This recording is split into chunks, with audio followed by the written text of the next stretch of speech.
Buenas tardes. Vamos a empezar nuestro seminario de filosofía terapéutica, al que hemos llamado Una vida normal. Os ruego que disculpéis la voz. No es que esta tarde quiera imitar a Johnny Cash, que es uno de mis ídolos, pero tenía lo peor cuando esta mañana me he levantado prácticamente mudo. Vamos a empezar un seminario en el que hemos puesto muchas esperanzas proporcionales a la seriedad con la que el problema de la salud mental, por sintetizarlo en una frase muy conocida, está empezando a ser un problema visible y acuciante para todos nosotros. Para responder con mucha rapidez a la dinámica y las tareas del curso que Cristina Vilaplana preguntaba, van a ser 10 sesiones, una última en la que habrá una mesa redonda. Esta sesión última será presencial para quienes deseen venir al Salón de Grados de la Facultad de Filosofía de la Universidad de Valencia. El resto será online. Ya nos hemos acostumbrado, con la pandemia hemos aprendido a que sesiones como estas acaben siendo casi íntimas y nos permite que haya personas desde Chile, desde México, desde otras partes que no podrían estar con nosotros si esto fuera exclusivamente presencial. Algunos de nuestros ponentes no están tampoco en Valencia. Natanael Pacheco, que anunció que será el que será a cargo de estos seminarios en los próximos años. No estaría con nosotros si esto no fuera posible. De tal manera que la idea será mantener una conversación, una ponencia inicial, y después, como nos gusta hacer en la Torre del Virrey, pues habrá un turno de debate con brevedad, pero también con toda la potencia que queráis darle a vuestras preguntas, resolvamos las dudas que nos vayan saliendo. Debo agradecer a las instituciones que nos han ayudado a hacer este seminario, el Colegio de Licenciados y Doctores de Valencia, la Facultad de Filosofía, el CEFIRE, por supuesto, que convalida estos cursos para los profesores de enseñanza secundaria en Valencia, y el Ayuntamiento de La Eliana, que ampara todo lo que hace la Torre del Virrey. Es el primer seminario de este año, aunque empezamos la semana pasada con una coda al seminario sobre Orson Welles y el problema del mal, y estáis invitados a participar en los seminarios que vamos a hacer sobre política, sobre cine, a lo largo del año. Pero este es muy específico y surge, como he dicho, por la necesidad de hacer frente a un problema muy extendido, con muchas ramificaciones, con palabras que pueden darnos incluso pavor, el índice de suicidios, el aumento de depresión, el problema de la salud mental tal y como se diseña en una sociedad, y qué puede hacer una reflexión más o menos filosófica, pero también habrá otros ámbitos, desde la enfermería, desde la psicología más o menos convencional y seguramente menos convencional que más, a tratar de plantear algunas preguntas más que de ofrecer una respuesta a lo que seguramente va a ser, en la medida en que el estado del bienestar empiece a verse como una excepción histórica, pero no como una estructura real, será un problema que se extingue. Hemos llamado estado del bienestar a una forma política que no ha podido ocultar con el paso del tiempo lo que ya Freud advertía como un malestar intrínseco a toda forma de cultura o de civilización. La conversación inicial, que en parte tiene que ver con el hecho de marcar una pauta filosófica desde el inicio que puede o no seguirse. Y además con una palabra que es prácticamente una pax legomenon, una palabra que solo aparece una vez en los textos clásicos. De hecho, ni siquiera es un texto clásico porque aparece un texto tardío y realmente hasta pseudoepigráfico. No es, por tanto, un texto que mantenga una autoridad fuerte. Pero queríamos empezar con este término fuerte de hiperfilosofía. El término al que haré mención inmediatamente tiene que ver con un acontecimiento histórico que yo diría que es muy importante. Señala un inicio y una manera de hacer filosofía. Me refiero, como aparece en el guión, Ismael, yo creo que puedes poner el guión para todos por si alguno no lo ha recibido y se lo quiere descargar. La aparición de la filosofía, de la palabra filosofía, por tanto, de la referencia a una actividad que se distingue ya con ese nombre en el marco de los tratados hipocráticos. Por tanto, la aparición de la filosofía históricamente tiene que ver con una sorpresa por parte de otros que hacían una actividad que no era exactamente esa, aunque en algunos momentos coincidían porque tenían que definir con claridad qué era el hombre. Y eso es lo que era la medicina antigua. La palabra filosofía aparece en un texto de los tratados hipocráticos sobre la medicina antigua. Ya el hecho de que ese mismo tratado señale que esa práctica tenía su antigüedad indica que lo diré con una paráfrasis de la frase de Platón sobre la diferencia entre filosofía y poesía, que la diferencia entre filosofía y medicina venía de antiguo y que los médicos o los hipocráticos que dan nombre a a esa larga serie de tratados, no reconocían en los filósofos, por así decirlo, interlocutores válidos a la hora de tratar el problema del hombre y las dificultades para hacer frente a las enfermedades, naturalmente, a las anomalías, a las dificultades de la existencia humana. El primer texto que tenéis es el texto en el que aparece esta palabra. Es un texto que ofrece dificultades incluso para nosotros, puesto que hay palabras que en la traducción que he manejado, tienen, por así decirlo, cierta ambigüedad. El texto dice sofistas, no exactamente sabios, y por tanto estamos en una situación en la que todo intento por nuestra parte de definir la filosofía tiene que ser muy preciso.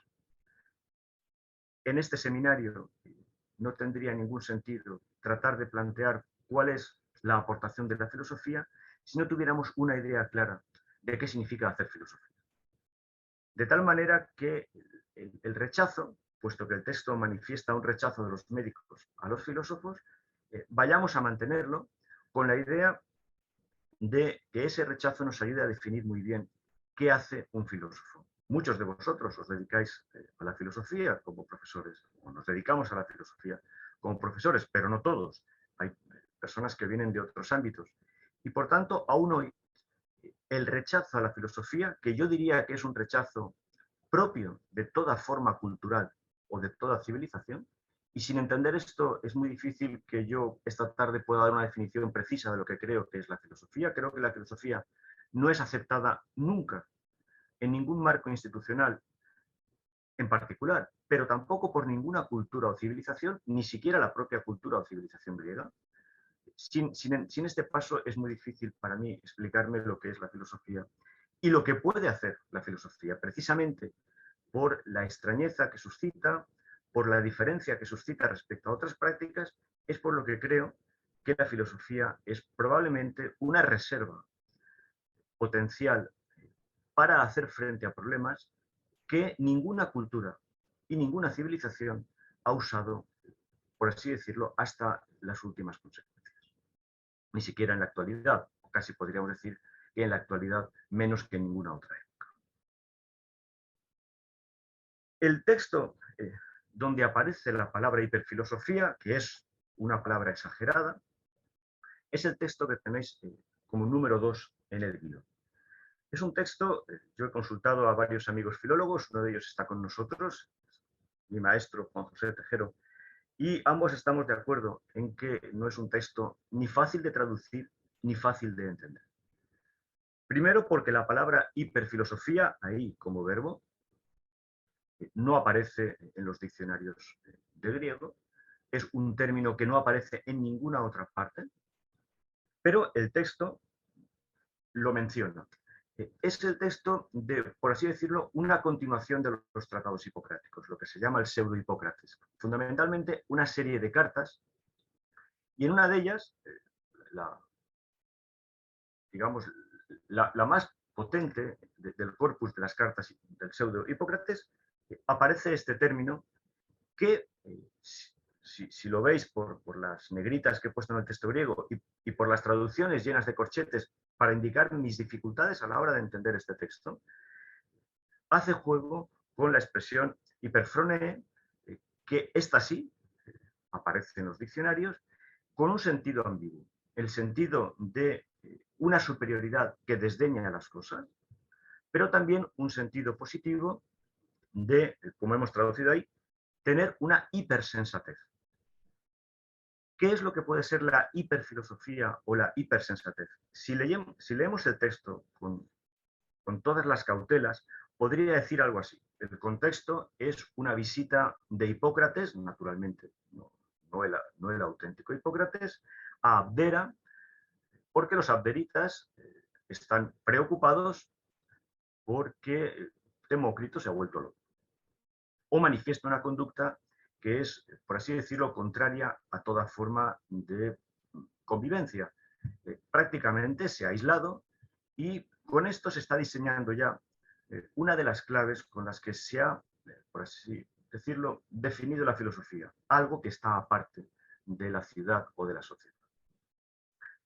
Hipócrates va a Abdera, se encuentra con Demócrito y en la conversación que tiene lugar, que naturalmente es una conversación imaginaria, se da cuenta de que, al contrario de lo que piensan los abderitas, Demócrito es una persona sana, hipersana, hipersensata, que no hace otra cosa que hiperfilosofar. Todo este sentido enfático, exagerado de los términos tiene que ver con el hecho de que quienes realmente tienen problemas son los abderitas. Son los demás, son los no filósofos.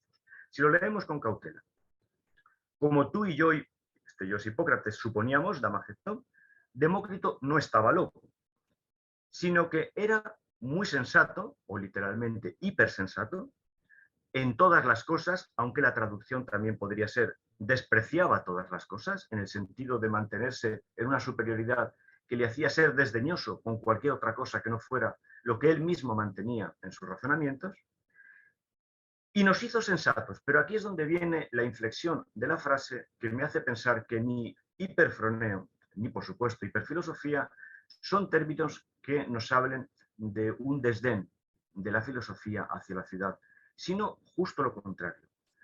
Precisamente la hiperfilosofía lo es para los demás por el defecto consustancial a cualquier forma de convivencia que no haya sido atravesada por la vida de la razón. Nos hizo sensatos y a través de nosotros a todos los hombres. Este es el juego. Los abderitas vinieron a buscarme a causa de un enloquecido o maniático Demócrito que, sin embargo, estaba hiperfilosofando, porque la palabra es un verbo, con precisión, con acribia, minuciosamente. También, siguiendo las instrucciones de maestro Tejero, podríamos decir que literalmente lo que estaba haciendo era hiperfilosofar. Las dos posibilidades de entender el texto están a la base de lo que me gustaría decir. Quienes no practican la filosofía verán siempre con suspicacia la práctica de la filosofía. Pero quien practica la filosofía devuelve sensatez a la sociedad. No hablando a la ciudad como la ciudad quiere oír, sino manteniendo escrupulosamente los términos de la filosofía. Antes o después, la práctica de la filosofía devuelve sensatez. Todo esto se puede decir en un nivel muy profundo, en un nivel histórico, en distintas gradaciones o estratos, o se puede leer esta misma tarde. Hace un rato he leído una entrevista con Jostein Gaarder en el diario, cuyo titular era "La filosofía puede ayudar a la gente".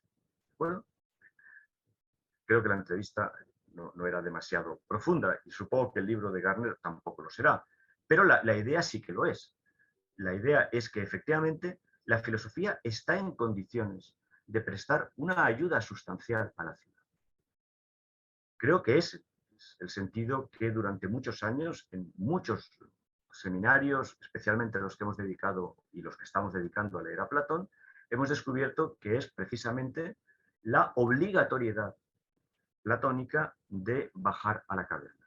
O por decirlo de otra manera muy importante para este seminario, la renuencia de Platón a permitir que el filósofo lleve una vida contemplativa. La vida filosófica es una vida práctica, no es una vida aislada. Y es una vida práctica que consiste en devolverle a la ciudad una sensatez. Una sensatez que no tiene, precisamente porque la configuración social, la configuración de la ciudad, como diría Freud en Psicología de Masas, porque podría servir para cualquier configuración social, el hecho de que estar con otras personas inhibe las grandes enseñanzas de la represión educativa. Cuando estamos con otras personas, nos olvidamos del gran proceso educativo. Esa será la última parte de lo que quiero decir.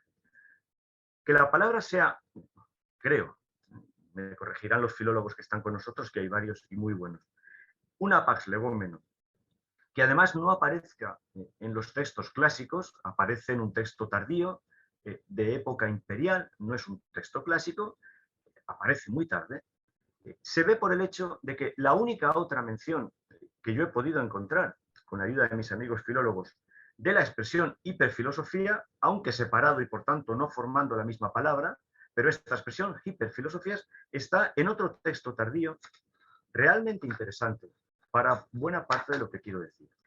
La vida de Apolonio de Filóstrato. Filóstrato lo conocemos sobre todo por ser el autor de la vida de los sofistas, pero debemos recordar que la codificación que hace Filóstrato de la segunda sofística durante el imperio tiene que ver nada más y nada menos con la creación del cuerpo de profesores imperial, con la aparición de la figura inexistente hasta ese momento del profesor. Un profesor diseñado por el imperio para que transmita determinadas enseñanzas. Quienes a partir de ese momento se llaman profesores eran hasta ese momento los sofistas. No especialmente los filósofos, esto es muy importante, sino los sofistas. Y a ese fin sirve la codificación de la vida de los sofistas que Filóstrato escribe, casi en coherencia con este otro texto de la vida de Apolonio, que es casi una especie de novela. Pero en esa novela hay un pasaje donde Filóstrato descubre que efectivamente la segunda sofística, incluso la primera, no habría podido existir sin la lucha entre la sofística y la filosofía. Por así decirlo, un sofista lo es porque antes ha sido filósofo y de alguna manera ha traicionado o se ha olvidado o ha abandonado algo muy importante de la práctica filosófica. Por así decirlo, es mucho más sencillo ser un sofista e infinitamente más sencillo ser un profesor que un filósofo. Pero eso no quita, y es lo que creo que descubre esta segunda mención de la expresión hiperfilosofía, que antes de ser sofista o profesor, se haya tenido que conocer de cerca y con fuerza qué es lo que significaba la filosofía. Y lo que significa la filosofía entra en colisión precisamente con esa nueva función que se le asigna a los filósofos, una función oficial que ya no ha desaparecido del marco occidental, que es la de los profesores al servicio del Estado. La expresión al servicio del Estado es literalmente una traducción de Hegel en la filosofía de derecha. Esto ya no ha desaparecido del mundo y de la práctica docente occidental. Los profesores del imperio son hoy los funcionarios del Estado, cualquiera de nosotros que trabaje para el Estado. Pero ninguno de ellos podría realmente dedicarse a la enseñanza de la filosofía, y recordad que la palabra profesor significaba que se fuera de lo que se fuera profesor, se era profesor de lo que se fuera porque se era profesor de filosofía. La filosofía era el corazón de cualquier cosa que pudiera enseñarse. Y, por tanto, todas las enseñanzas se derivaban de un corazón que era el de la filosofía, puesto más o menos, con más o menos reticencia y con más o menos completud, al servicio del Estado. Ahora bien, ¿cuál era la tarea del filósofo? Ya lo he mencionado. La tarea del filósofo no era la de una vida contemplativa. Este es el error de los abderitas, que creen que Demócrito se ha vuelto loco porque no hace otra cosa que vivir contemplando el mundo, la naturaleza, sin parecer que necesita realmente a ningún otro ser humano. La tarea de la filosofía no lo ha sido, no nace como la posesión de ninguna sabiduría, si no habría sido una sofía, no una filosofía. Por tanto, el filósofo no dispone de un saber. Dispone, por el contrario, de una aspiración al saber, de una aspiración muy fuerte, muy marcada, tan fuerte y tan marcada, que es la que guía toda su vida en conjunto. Y la tarea de la filosofía no es posible si esta persona que está dedicando toda su vida a la búsqueda de la idea del bien, de una primera ciencia, de lo que fuera, aquello que es lo más importante de todas las cosas. Por tanto, la filosofía trabaja siempre con la mirada puesta en aquello que es lo más importante. No podría hacer este trabajo si no volviera a la caverna, en términos platónicos, si no entablara después con eso que él está buscando, lo haya encontrado o no. Aquí el pasaje decisivo es el corazón del libro séptimo de la República, lo haya encontrado o no, si no establece una conversación a fondo, capaz de desestabilizar todas las cosas, por tanto, de enfrentarse realmente con los dioses de la ciudad, los dioses de la ciudad de Atenas o los dioses del estado del bienestar, para ponerlos en cuestión y tratar de dictaminar cuál es exactamente la forma en la que un ser humano tiene que vivir. ¿Cómo se conoce que una vida es plenamente humana? Una vida plenamente humana es una vida sana. Esta podría ser una afirmación casi hasta grotesca, en el sentido de que cualquier persona podría decir que no hay posibilidad de considerar a la humanidad una especie sana. E incluso podríamos ir más allá y decir que la humanidad misma es un error. Juan Diego González, que está con nosotros, me ha estado hablando últimamente de las posiciones filosóficas de David Benatar en el asunto. El texto de Blumenberg, que vamos a leer después, ya incide en eso, en el asunto de que Benatar, que es un filósofo vivo, activo, yo diría que potente. Quiero decir que no está diciendo cosas que no haya pensado, las ha pensado profundamente, pero su convicción fundamental es que la humanidad es un error. Un error del que hay que salir cuanto antes. Y por eso ha propugnado la extinción de la humanidad por simplemente muerte natural, no volver a procrear nunca más. La filosofía de Benatar consiste en decir, la humanidad ha sido un error, es una especie equivocada, probablemente ha sido una desviación natural, no hay ningún sentido, aquí ya no es Benatar solo, sino lo que podríamos ampliar de su argumento, no hay ningún sentido para que los seres humanos estén vivos, no cumplen ninguna función, más bien lo único que han hecho es desviar horizontes ecológicos que se podían haber sostenido, aunque en último plazo, como sabemos, nada es sostenible, puesto que ninguna forma de vida tiene garantizada su supervivencia. Lo más probable es que no quede más que un poco de temperatura cósmica dentro de algunos millones de años.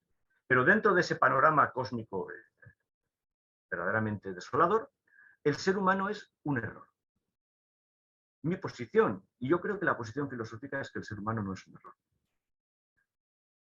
Y que la actividad fundamental que descubre que el ser humano no es un error, que una vida examinada, por decirlo en términos socráticos, una vida deliberada, como diría Thoreau, incluso una vida inventada en términos orteguianos, o simplemente una vida filosófica, es una vida sana, porque ha descubierto que, a pesar de las inevitables desilusiones de la libertad, se puede llevar una vida razonable. Vamos a tratar de argumentar esto.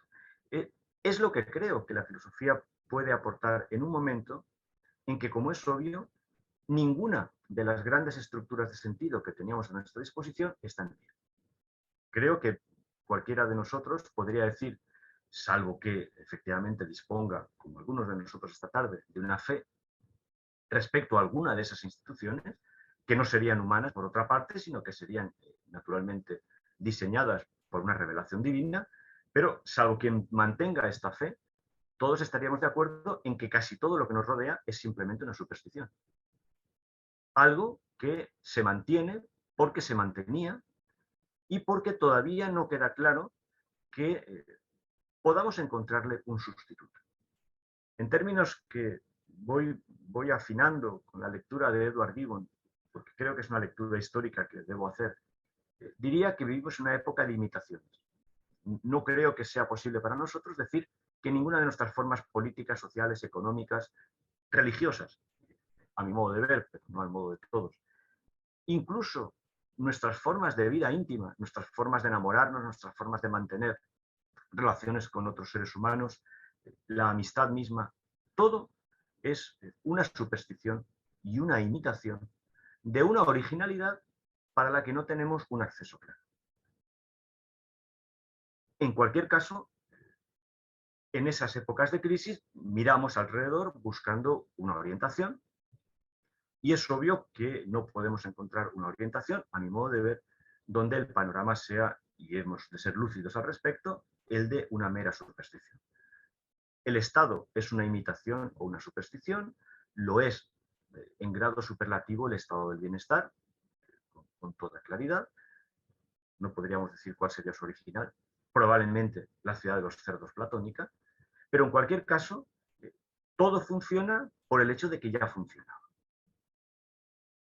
Pero cuando llegan acontecimientos como la pandemia o como la guerra o la posibilidad de una guerra nuclear, descubrimos la absoluta endeblez de casi todo lo que nos rodea.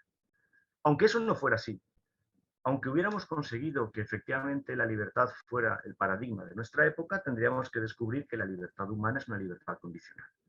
Las desilusiones de la libertad a las que he hecho referencia tienen que ver con cuestiones en las que pensamos relativamente poco. Por ejemplo, ninguno de nosotros ha sido libre para nacer. Y ninguno de nosotros es libre para morir. El suicida no elige morir. Ningún ser humano elige la muerte. La muerte está dictaminada para nosotros. El suicida puede elegir adelantar la muerte.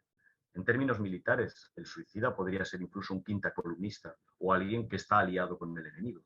Pero no elige la muerte un ser humano. Ningún ser humano elige nacer, ningún ser humano elige morir. Tampoco elegimos el cuerpo en el que nacemos. Tampoco elegimos nuestra dotación genética. No elegimos el monto de inteligencia o de sensibilidad con el que podemos manejarnos. No elegimos la mayor parte de las enfermedades que vamos a sufrir. No elegimos ni nuestro tono de voz. Podemos hacernos ilusiones respecto a algunos cambios. Podemos cambiar de sexo, pero no podemos cambiar de cuerpo. No podemos cambiar de cerebro. No elegimos probablemente ni siquiera nuestro carácter. Por tanto, antes o después, las desilusiones de la libertad tienen que hacerse visibles a cualquier persona sensata. Nuestra libertad es condicional y limitada. Y eso es lo que la hace valiosa. Pero sobre la libertad no se edifica realmente una vida sana. Una vida sana se edifica sobre un saber. Y como ese saber es un saber sobre las cosas más importantes, no es un saber que esté a nuestra disposición fácilmente. Tampoco es un saber que esté a nuestra disposición por medio de la enseñanza, que es el último punto en el que quiero incidir. Es realmente difícil que cualquiera que se dedique, y he tratado de esbozar de dónde venimos como profesores de filosofía, esto solo para los que nos dedicamos literalmente a esto, pero sabemos todas las dificultades de enseñar filosofía, salvo que convirtamos las clases de filosofía en un cuerpo ideológico cerrado que simplemente transmitamos. Pero supongo que ninguno de nosotros ha llegado al extremo de convertirse en un funcionario del Reich. Mantenemos todavía la posibilidad de abrir las interrogaciones hasta tal punto que nos encontramos con la dificultad misma de ver cómo transmitimos un saber que quizá nosotros mismos, y sin quizá, no poseemos, porque lo que nos distingue como profesores de filosofía no es saber algo, sino la aspiración a un saber que probablemente no podamos encontrar y que si encontráramos tendría muy poco sentido que lo transmitiéramos tal y como nosotros lo hemos encontrado. Lo único que podemos hacer es distinguir entre quienes nos rodean a aquellos que efectivamente, y posiblemente por un azar genético o por un azar del entorno, están dispuestos a mantener esa vida. El problema viene inmediatamente con quienes no pueden, no quieren o creen que otras instancias distintas a la preocupación filosófica pueden resolver su vida. Tal y como yo veo las cosas, el hecho mismo de que la filosofía no sea comparable, ni diría compatible con ninguna forma social o política, es lo que hace que la filosofía haya podido mantenerse en términos nietzscheanos, como una indigestión. Realmente no hemos sabido qué hacer, nadie ha sabido qué hacer con la filosofía. De hecho, ni siquiera hemos traducido la palabra. Seguimos diciendo filosofía en griego como si con eso estuviéramos diciendo algo sensato. Pero ahí es donde yo veo la posibilidad de que efectivamente la filosofía se encuentre siempre en un punto de partida que ayuda precisamente cuando todo lo demás amenaza con una crisis extraordinaria. Dicho de otra manera, un ejemplo histórico. La descomposición o la decadencia de Atenas, si somos sinceros, nos traen sin cuidado. No nos trae sin cuidado la República de Platón. Nos trae sin cuidado Atenas, pero no la República. Atenas puede decaer y desaparecer. Puede declinar el Imperio Romano. Puede declinar el estado del bienestar. Pero no las formas que la filosofía aporta en esos momentos de decadencia y de crisis. Esos momentos de decadencia y de crisis, en la actualidad, no se están manifestando, y yo creo que ahí radica la debilidad y la sinceridad de nuestra época. No se están manifestando en el sentido de revoluciones políticas, sino en el sentido de una población que cada vez se ve más vulnerable, más débil, y que no puede recurrir, como en el siglo XIX o en el siglo XVIII, a expedientes políticos que resuelvan la situación. Hoy sabemos que ninguna situación política puede resolver la situación humana. Puede apuntalarla, puede ayudarnos a mantenernos.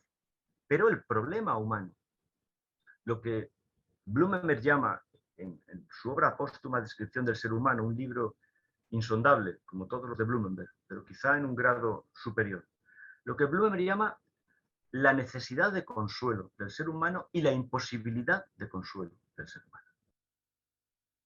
El ser humano es un ser inconsolable. Y es inconsolable porque su gran expediente para ir por la vida, que es la libertad, ya hemos visto que deja unos márgenes muy pequeños, que posiblemente hemos agotado porque hemos llegado a desembarazarnos de todo aquello que creíamos que dificultaba nuestra vida libre. Cuando ya nos hemos desembarazado de prácticamente todo aquello que podía en la práctica constituir un individuo con derechos y libertades, nos damos cuenta de que ese individuo con derechos y libertades, en un estado desarrollado, en un estado de bienestar, con las máximas cuotas de civilización, con lo que podríamos llamar el modelo de una sociedad democrática, pluralista, no es feliz. Y por tanto, ahora es el momento en que tenemos que reconocer que nos hace falta una instancia para resolver el problema de la inconsolabilidad del ser humano. Y cómo vive un ser vivo sabiendo que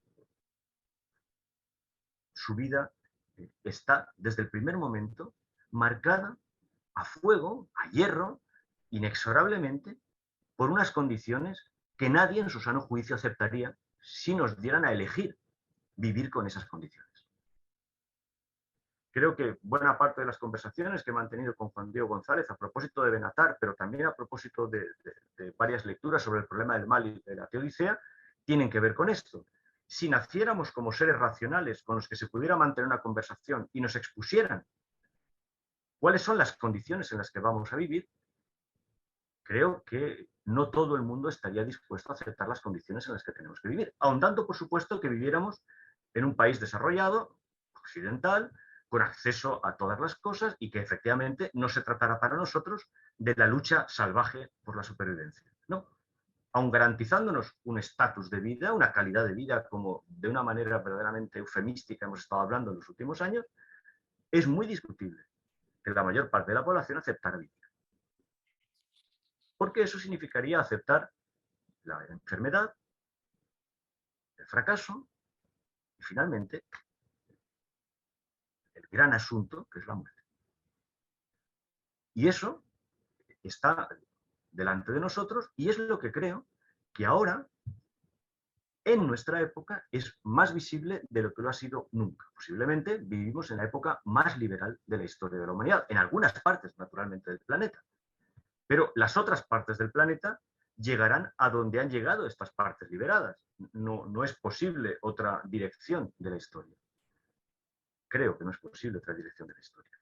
Los pueblos, las sociedades, los seres humanos que no han llegado a vivir un estado del bienestar no pueden llegar a vivir más que un estado del bienestar o retroceder hacia regresiones hoy impensables. En la Ilustración les gustaba pensar que nunca más habría una invasión de los bárbaros. Lo que quizá estaba por pensar es hasta qué punto el hecho de no ser bárbaros, pero ser sofisticadamente civilizados, no ha resuelto el problema de la existencia humana. ¿Cómo se puede resolver el problema de la existencia humana? Bien, ¿cómo se puede resolver el problema de la salud pública, el problema de la sanidad universal, el problema de la salud mental? Obviamente, si entramos en el debate de una filosofía terapéutica, si la filosofía terapéutica aparece como un sintagma extraño, si hasta se convierte en un horizonte de trabajo para los estudiantes de filosofía, para los egresados de las universidades, que digan, bueno, esta puede ser una forma de ganarme la vida. Hace un momento estaba leyendo el libro de Wilhelm Schmidt, un filósofo alemán cuyo trabajo es el de aconsejar en los hospitales. No sé muy bien si consolar o si decir, pero trabaja en un hospital, trabaja con enfermos terminales, pero no es médico, es un filósofo. Esa puede ser una manera de entender nuestra profesión, puesto que efectivamente tenemos que codificarlo todo. Pero creo que si somos sensatos, el planteamiento que he hecho, insisto, salvo que alguien pueda poner encima de la mesa, como seréis muchos de vosotros, una fe religiosa basada en una revelación, que naturalmente, por tanto, dictara de antemano cuáles son los términos y negara las condiciones que yo he planteado. Pero eso solamente lo puede hacer una religión. Acordaos de aquellas dos líneas de Max Weber que decían, bueno, quien no pueda hacer frente a la noche polar que se nos avecina, que vuelva a las antiguas iglesias que siempre tendrán las puertas abiertas. Pero la tesitura es que hoy no parece que el gran monto de la población esté volviendo a las antiguas iglesias. Es más que probable que las formas litúrgicas de las antiguas iglesias se estén transmutando en otros ritos. De hecho, los conciertos de rock and roll se parecen a misas multitudinarias, incluso con la ingesta de determinadas cosas. Pero probablemente no podemos mantener la ficción más tiempo de que se puede educar a la juventud con sexo, drogas y rock and roll. Todo esto ha sido una artimaña capitalista que ha durado 70 años y probablemente acabará cuando Bob Dylan y los Rolling Stones estén muertos. Pero no tiene más trazado, no va más allá. Con esto no se sostiene una civilización ni de lejos.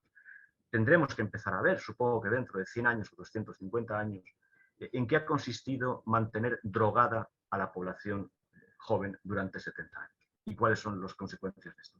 Pero en momentos de lucidez, como los que una conversación filosófica exige, creo que lo decisivo es darnos cuenta de que precisamente por esta posición marginal, incluso cuando el filósofo se ha transformado en profesor, os diría que leyerais con muchísima atención las vidas de los sofistas de Filóstrato y la vida de Apolón, que leyéramos entre líneas muchos de los textos.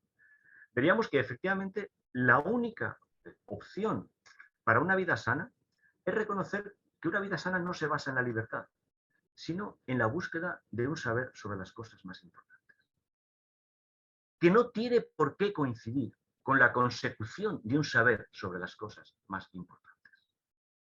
El reconocimiento más radical de nuestra finitud como seres humanos, de nuestra trágica hermosura como seres condenados a la muerte, es no cesar en la búsqueda de un sentido para estas cosas. Sabiendo de antemano, y aquí no hay ninguna desilusión, que no lo vamos a encontrar. Y que si lo encontráramos, haríamos mal en enseñárselo a los demás tal y como nosotros lo hemos encontrado.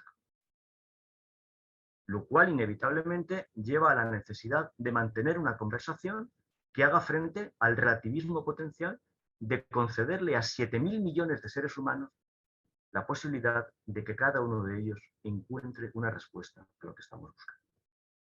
Me pregunto si efectivamente es poca la tarea de la filosofía de abrir una conversación global de 7.000 millones de seres humanos, aportando única y exclusivamente, como saben hacer los filósofos, los términos de la conversación, definiendo los términos, encontrando las palabras adecuadas, haciendo wittgensteinianamente una tarea de decir las palabras tienen que volver al uso cotidiano en una conversación humana entre iguales. Eso no es poca tarea para nosotros. Otra manera de verlo, y aquí es donde, si leéis los textos 5 y 6, veréis que un psiquiatra, posiblemente una autoridad mundial como Allen Frances, está proponiendo lo mismo que Blumenberg. Cuando Allen Frances se ha revelado, él mismo, durante mucho tiempo el editor de los manuales de psiquiatría y de los diagnósticos de psiquiatría y por tanto de quien ha estado al frente de medicalizar la sociedad. Cuando se revela contra esto, lo único que puede decir es que en el fondo el ser humano es un ser cuya única posibilidad de llevar una vida sana es llevar una vida examinada. Esto es el viejo expediente socrático, que no coincide en modo alguno con el viejo expediente político. Buena parte de nuestro error ha sido creer que hemos configurado algún tipo de articulación política, social, económica, que resuelva el problema de la existencia humana. Eso no es posible. No es posible, porque todas esas formas están mediadas por algo radicalmente contrario a la filosofía, que es el poder. La búsqueda del poder, la conservación del poder, el ejercicio del poder y la criminalización, naturalmente, de ese ejercicio, que no puede ser otra cosa. Pero lo otro es el saber. De ahí que el hecho de que los abderitas pensaran que Demócrito estaba loco, solamente quería decir que los abderitas no tenían ni la menor idea de cómo ordenar su vida. Por mucho que hubieran conseguido ser una de las 3.500 polis que había en la antigüedad. Ninguna de ellas estaba en condiciones de decir que como sociedad llevaba una vida filosófica. Yo creo que es el momento en el que podamos decir con claridad que el discurso de Pericles es goebbelsiano, es pura propaganda política, es nazismo avant la lettre, es fascismo. Que el Partenón fue política cultural, que nada de todo eso llega hasta nosotros de otra manera que como ruinas. Y no podría ser de otra manera. Pero hay algo que no llega como ruina hasta nosotros, porque no es griego, porque no es antiguo, porque no forma parte de la antigüedad, porque no se llama filosofía antigua, porque no se llama filosofía moderna, se llama filosofía. Porque es la actitud natural del ser humano. Eso es lo que defiende Santayana, un autor al que estoy volviendo por muchas razones, en un texto que me parece casi de lectura obligatoria, pero en cualquier caso de lectura extraordinariamente productiva. Locura normal. Es uno de sus diálogos en el libro, una de las muchas conversaciones imaginarias que muchos han pensado. ¿Qué es lo que, y no es ninguna casualidad que Santayana escoja a Demócrito como interlocutor en este ensayo? ¿Qué es lo que está diciendo? Fijaos la naturalidad del texto, después de Blumenberg, después de todo lo que hemos dicho. ¿Qué es lo que le pedirías a la filosofía? Es exactamente la respuesta para la que tenemos que estar preparados. No le podemos pedir a la filosofía una doctrina. La filosofía no es de izquierdas ni de derechas. Hay sofística de derechas y de izquierdas. Perfecto. Pero la filosofía no es eso. ¿Qué es lo que le pedirías a la filosofía? Un dulce acomodo ideológico, una articulación perfecta de tu vida, una serie de... Eso no es posible. Porque la vida humana está expuesta a problemas que no admiten esa ideologización. Cuando Santayana dice, es que la vida humana, como podría argumentar Benatar, es una aberración. Es cierto que es una aberración. Todavía está por ver si hay algún neurólogo en la sala. Está por ver cómo surgió la conciencia humana. ¿Y hasta qué punto podemos satisfacernos con decir que es un mero desarrollo de una evolución? La conciencia humana sigue siendo para nosotros un auténtico misterio. Es antibiológico, es antiintuitivo, es destructivo en sí mismo. Que un ser sepa que se tiene que morir y no se muera. Que un ser sepa con antelación que tiene que morir. Ningún otro animal conoce con antelación esto. ¿Qué tipo de conciencia puede haber naturalmente surgido, sino como una forma maravillosa de locura que Santayana llama locura normal? Esa es nuestra posición extrínseca como seres vivos, y quien representa esa forma de estar vivos es el filósofo. Por eso el filósofo siempre ha sido acusado de loco, de asocial, de apolítico, de estar al margen, y solo tangencialmente se le puede ver haciendo un trabajo que no por casualidad surge cuando hubo necesidad, después de organizar la primera gran forma política que el mundo occidental conoce, que es el imperio, de decir, bien, algo tendremos que hacer para saber cómo transmitir las cosas de una generación a otra. Porque este es el último problema. El último problema es que una generación como la nuestra, desde hace ya algunos años, por tanto, varias generaciones, que ha experimentado la libertad como no la ha experimentado ningún otro ser humano en los últimos 30.000 millones de años. No hay manera de decir que quienes hemos tenido el privilegio extraño, inmerecido, de vivir en una forma de vida desarrollada, hayamos conocido ya ninguna cortapisa. ¿Qué cortapisa tiene un ser humano en la actualidad? Tenemos la libertad tal y como es. No admite ninguna otra posibilidad, pero los límites que ofrece son verdaderamente estrechos. Así que hay que volver a reorganizar todo esto. Yo creo que hiperfilosofía, con su sentido enfático, exagerado, posiblemente con sus connotaciones negativas, es la filosofía, desde el primer momento y hasta el final, que acompañará a los seres humanos cuando consigan mantener algo muy importante, librarnos incluso de nuestra propia ilusión de libertad. Y pacientemente empezar a reconstruir las cosas como las puede reconstruir una generación con otra. Cuando todo entra en crisis, y esto lo sabemos por cualquier momento de crisis de la historia, cuando todo entra en crisis, la única solución, la única, porque no hay otra, es pararnos y pensar qué es lo que vamos a transmitir a quienes todavía no están. Podemos hacer como Benatar y decir, no vamos a transmitir nada porque no vamos a tener más hijos, porque vamos a extinguirnos. No hay nada que transmitir. Bien, no comparto esta opinión. Pero si no comparto esta opinión, tengo una tarea muy difícil por delante. La tarea es esta. A todos los que están por edad detrás de mí, yo ya no les puedo ofrecer o no les puedo decir que lo que hemos tenido en los 70 años de estado del bienestar sea realmente aceptable. Hemos de aprender a ejercer un mecanismo de educación extraordinario. Hemos de pararnos y decir, muy bien, ¿qué es lo que de verdad merece la pena conservar? ¿Y qué es lo que de verdad merece la pena transmitir? Antes de decir nada. Imaginaos que esto lo tradujéramos en un expediente político de primer orden, no en un proceso constituyente, bla, bla, bla. Todo esto son supersticiones, son formas ensayadas ya. Si ya está todo ensayado y más que ensayado, ya no tenemos más margen. Ya hemos explorado hasta el último rincón del planeta y del universo. El problema aquí, imaginaos que fuera este, vamos a hacer una moratoria del sistema educativo.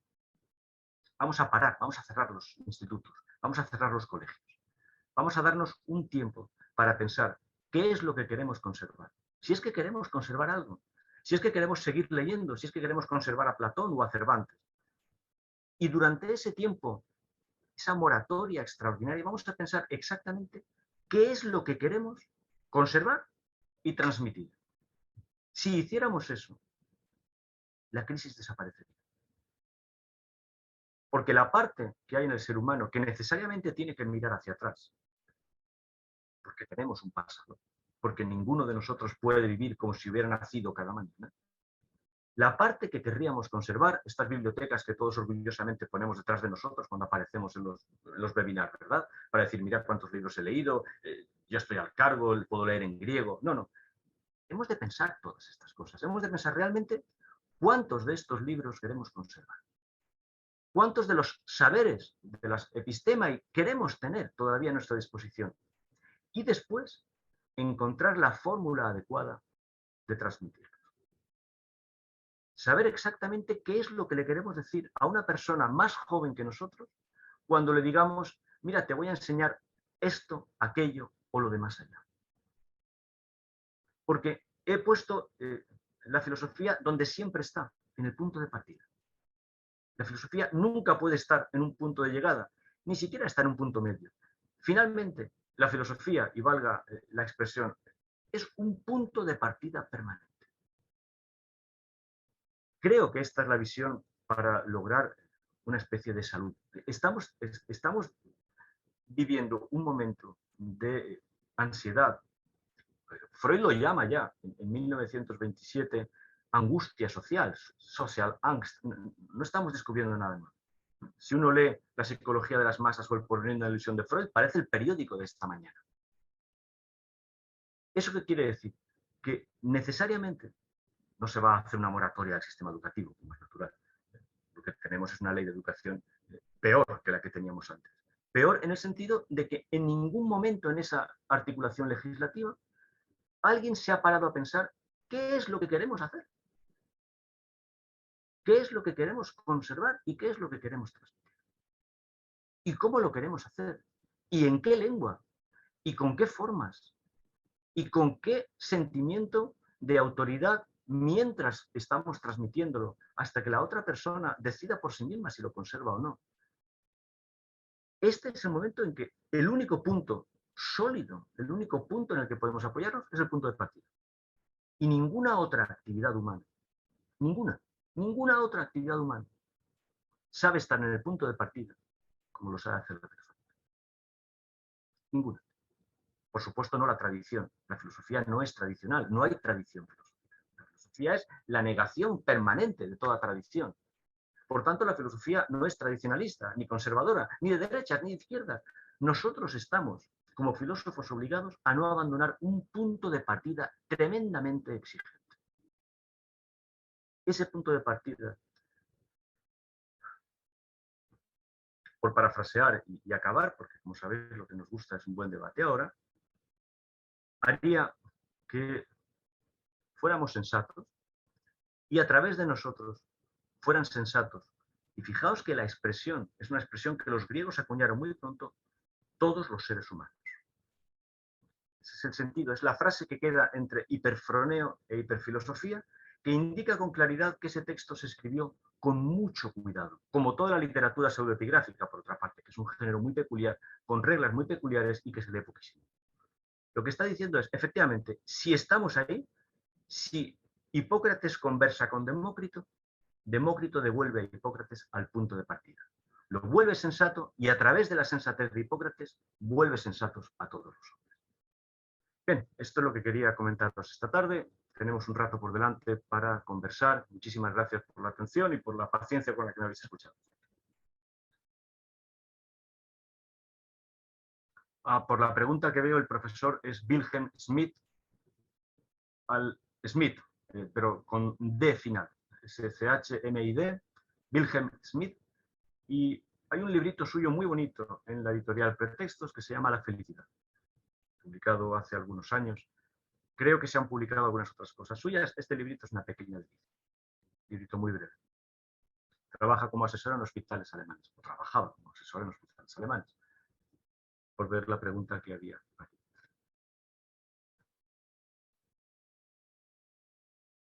¿Hay alguna pregunta, Isma? Yo he levantado la mano. Fernando. Sí, Fernando. ¿Qué tal? Bueno, Antonio, muchas gracias por la charla. Creo que ha sido muy sugerente y una buena forma de empezar el curso. Yo, por empezar a romper el hielo, me gustaría que especificases, si puedes, o que profundizases en el problema de la libertad en el sentido que lo estabas comentando. He querido entender, por lo que decías, que la libertad era una ilusión que debíamos abandonar, ¿no? Entendía lo que decías pues que no elegimos nacer, no elegimos morir, en el caso de que muramos, y no elegimos tantas otras determinaciones, o al menos en principio determinaciones o ilusiones de determinaciones, pero no entiendo cómo puede uno empezar desde el principio si no, o sea, quiero decir, no entiendo a qué te refieres por filosofía si no consiste en empezar por un principio que nos permita ser libres, al menos en el ámbito del pensamiento.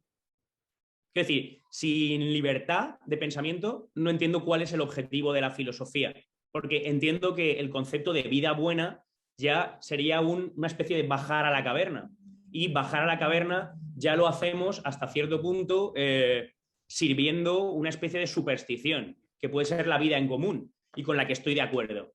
Pero creo que la libertad filosófica consiste precisamente en, o sea, quiero decir, creo que el objetivo de la filosofía, si lo tiene, es precisamente este, alcanzar la libertad de pensamiento, y que la enseñanza de la filosofía consiste precisamente en esto, en facilitarle a alguien que sea capaz de llegar por sí mismo a esa libertad de pensamiento. Porque si no, otra parte de la pregunta está relacionada con lo que decías, de el filósofo se caracteriza por no alcanzar definitivamente la sabiduría, ¿no? En cierto sentido. Y si alcanzase esa sabiduría o ese saber, no podría transmitirlo. Quiero decir, creo que si efectivamente, o sea, lo que no entiendo es si efectivamente lo alcanzase, ¿por qué no podría transmitirlo? Creo que el problema es que alcanzarlo siempre es algo así como una ilusión. Y por eso a lo que se puede aspirar como máximo siendo humanos es a esa libertad, ¿no? La pregunta, por simplificarla, tendría que ver con esto. ¿Te refieres a la libertad de pensamiento también? Está claro que, bueno, o al parecer tenemos un cuerpo y todas estas cosas, pero ¿también te refieres a la libertad de pensamiento? ¿Crees que la libertad de pensamiento es una ilusión? Hace muchos años, Fernando, que yo no razono en términos de libertad, sino de necesidad. Y no creo que sea asumible, soy más viejo que tú, no creo que sea asumible una felicidad si no piensa en términos de libertad. La libertad no nos hace felices. Es una ilusión. Porque los condicionantes de la libertad son más poderosos que la libertad. Como te he dicho al principio, la pregunta que nos podrían hacer es un contrafáctico difícil de resolver. Pero si siendo racionales alguien nos propusiera vivir en los términos en los que nos va a tocar vivir, la vejez, el deterioro, la muerte, la separación de los seres queridos, posiblemente no llamaríamos a eso libertad. Ahora, razonar en términos de necesidad siempre ofrece una felicidad inmediata al ser humano. No te voy a decir que sea una felicidad que podamos compartir, pero se basa en aquello que no podemos negar. Que tenemos un cuerpo, que nuestro cuerpo ha vivido en otro cuerpo, que estamos ligados a otros seres humanos, aunque no queremos estar. Cuando empezamos a razonar en términos de lo que es necesario. En ese momento, no es que esto sea una experiencia mística, Fernando, compréndelo, pero esos momentos son los momentos en los que yo creo que una persona es honestamente feliz. No ilusoriamente feliz, sino honestamente feliz. Que sea una felicidad muy reducida. Bueno, y es que creo que los seres humanos no pueden aspirar a una felicidad muy grande.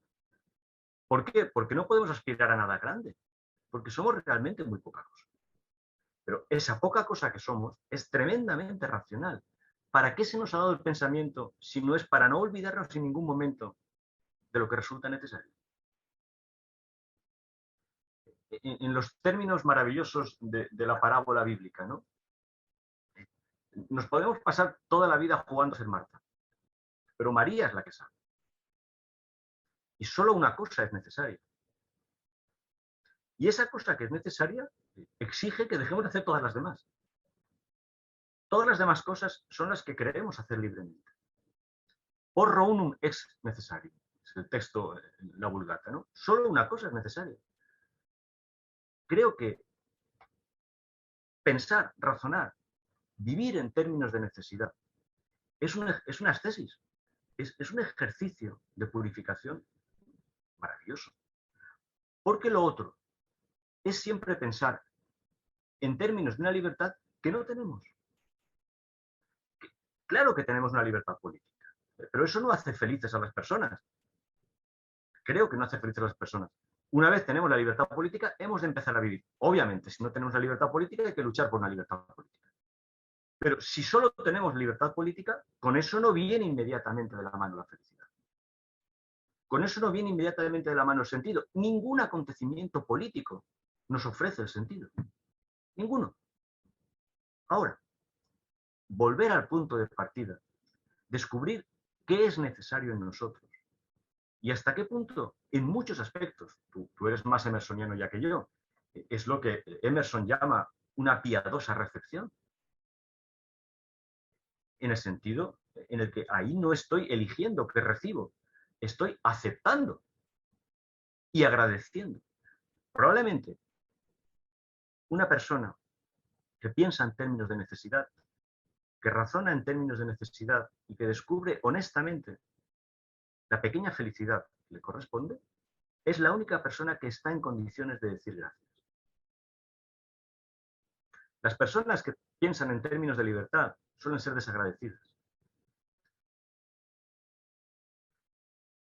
Y con el tiempo son personas con las que uno no está a gusto. Porque no han visto las cosas necesarias. El resultado, Fernando, de 70 años de libertad en todos los órdenes, tú y yo hemos discutido muchísimo sobre esto a propósito de tu devoción por el pop y el rock, no nos ha llevado a ninguna parte, a ninguna parte. Yo creo que, honestamente, como profesor de filosofía, hemos de volver a la vieja necesidad y empezar a conversar con ella. Caramba, es la necesidad con la que se encuentra él cuando pasa, ¿no? Es Ananké. Pensar en términos de Ananké, yo creo que nos devuelve, quizá solo como expediente histórico, si tú quieres, pero desde luego que en estos momentos hemos de empezar a pensar en términos de necesidad. Bueno, te diría que si yo estuviera viviendo ahora en la frontera de Lituania, posiblemente guardaría la libertad en el armario y me pondría a pensar exactamente en los términos de lo que es necesario para vivir. Esta es mi respuesta. Posiblemente sea la respuesta, como decía Santayana, de alguien que se aproxima a la vejez y está dispuesto a reír. El problema es que hemos tenido 70 años de jóvenes que no han llorado nunca. Y eso nos va a dar un montón de viejos idiotas. Y perdón por la expresión, pero es un término griego muy fácil de usar. Un joven que no ha reído envejecerá mal. Que no ha llorado envejecerá muy mal, muy mal, muy mal. Un joven que nunca se ha topado con la necesidad envejecerá mal. Y la vida humana tiene un transcurso. Y ninguno de nosotros es tan fascista como para decir que quiero vivir joven y dejar un bonito cadáver. Nosotros no somos nada de todo eso. Nosotros queremos una vida íntegra, queremos conocer la niñez, queremos conocer la vida adulta y queremos peinar canas noblemente. Pero con la libertad no vamos a llegar muy lejos. Con la necesidad podemos sonreír. That's my opinion. Sí, puedo comentar muy brevemente antes de... Sí, hay cosas que yo considero tremendamente necesarias para mí. Perdona, el texto que ha puesto Juan Diego, la palabra central está ahí, la libertad de renuncia. Esto es, la libertad es necesidad. Es muy importante esto.